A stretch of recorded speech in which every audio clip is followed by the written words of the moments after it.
For today's ganap nga, lalabas kami ng chacha ko at pupuntahan nga namin yung ate ko at lalabas kaming tatlo. Dahil nga crave na crave kaming magkape, nakshuta. Kaya naman kung makikita nyo, sobrang happy na naman ng chacha ko at ngayon nga lang ulit siya lalabas.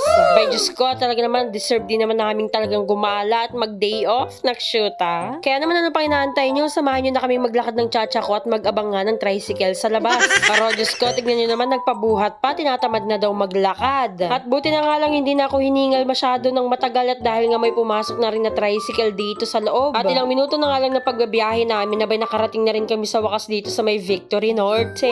At pagkaakyat nga namin dito sa bahay ng ating kong nakshuta, bagong gising pa lang anong oras na yan, alas 12 na. Kaya naman no choice na lang kami ng chachakot, talaga naman nag-antay na naman kami ng ilang oras dito, nakshuta. At ilang oras nga na naman ang pag-aantay namin ng chachakot, sa wakas nga nakaligo na at nakabihis na yung ate ko, Diyos ko, pa VIP. Abay kung hindi mo lang talaga kami lilibre nakshuta, talagang ewan ko. Charis. At dito nga kami unang pumunta sa may Robinsons Mall dahil nga kating-kating ng chacha kung magdami balls at dami bato-bato. At Happy New Year nga pala mga kapwa ko Chinese, charis. Abay talaga naman pagkabungad na bungad mo palang mga bulaklak na yung mga makikita mo, Diyos ko, usong-uso na ngayon ng mga dried flower. Abay paano na kaya kapag yung pinagbigyan mo dried din, Diyos ko. Ewan ko lang talaga kung maiinis ba yung pagbibigyan mo niyan. Abay hindi ko pa nga na-experience na mabigyan ng ganun, nakshuta, sana may magbigay, no? Valentine's naman, charis. Pero Diyos ko, wag na lang, bigas na lang, tsaka mga gatas, pampers, mas matutuwa pa ako, nakshuta. At umakyat na nga kami dito sa may second floor, tignan nyo naman kung gaano karami yung mga tao, nakshuta, linggo kasi ngayon. Abay, syempre kahit maraming tao, talaga naman makikisabayan tayo, no? Kaya naman super excited ang chacha ko, hindi pa ako nakakabayad, nagpipila pa lang ako, talaga naman nagsusuot na siya ng medyas niya.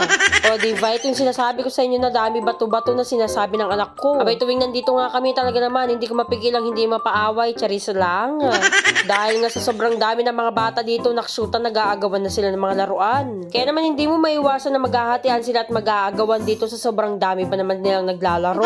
Nung medyo naumay na nga chacha ko dito sa madaming bato-bato, abay sinunod niya nang pumunta dito sa may mga madaming balls. Ay na, makapaal-al gayam, ti sumurot, ti kastoy, ay na, Diyos ko. Nakakatuwa nga lang dahil kayang-kaya na ng chacha ko ang mag-isang maglaro dito. Talaga naman bantay sarado pa rin ako kahit papano. At isa pang kinakatuwa ko, talagang marunong na siya mag-slide mag-isa niya, nakshuta, nang nakakatuwa.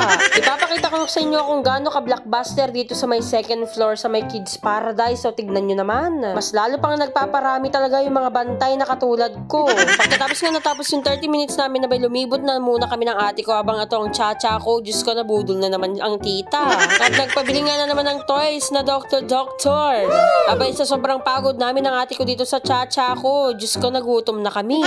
Kaya naman dito na lang kami sa may Chow King kumain ng ate ko at nag-order nga siya dito ng chow pho niya habang ako naman ay wonton mommy. At habang inaantay naman namin mga in-order namin dyan, nabay nagkulitan na muna kami ng chacha ko at naglaro na muna. Sa sobrang gutom nga namin ng ate ko, Diyos ko, nakalimutan ko ng i-video yung pagdating ng mga in-order namin, Diyos ko. Pasensya na at nadorbab talaga ang kavava nyo, kaya naman ito na lang yung mga na-video ko, diba? After naman namin pumunta ng Robinsons Mall, abay sumunod naman na pumunta kami dito sa may B1T1 o T1.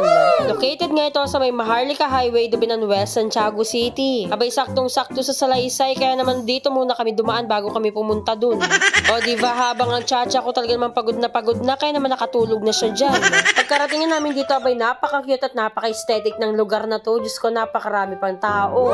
Kaya naman ang mga presyo na dito ay starts at 48 pesos nga, kaya naman ang panaantay nyo, buy one take one pa, nakshuta.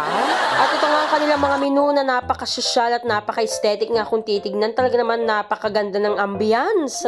Inutusan ko na mag-order dyan ng ate ko at in-order nga niya ay caramel macchiato, syempre iced coffee. Syempre buy one take one na yung kinuha namin para makatipid kami, o loko. Talaga naman isa sa may pinaka-pinupuntahan na naman itong coffee shop. Diyos ko, talaga naman napakaraming mga chika babes. Super cute at super liit nga lang talaga, minimalist kung tutuusin, pero napakaganda at napakalinis tignan. Waiting na nga lang din kami ng mga in-order namin ng ate ko. Abay, nakalang naman napakarami, no, dalawa lang yun, buy one take one lang kaya to. At sa wakas ngayon natawag na yung pangalan ng ate ko, kaya naman ito na in-order namin, nakshuta, sa halagang 158. May social ka ng caramel macchiato, buy one take one. Kaya naman ano pang inaantay nyo mga kavava? Subukan na tikman ng B1T1 na located lang sa may Dubinan West at muriyot na ang chacha ko dyan at bagong gising.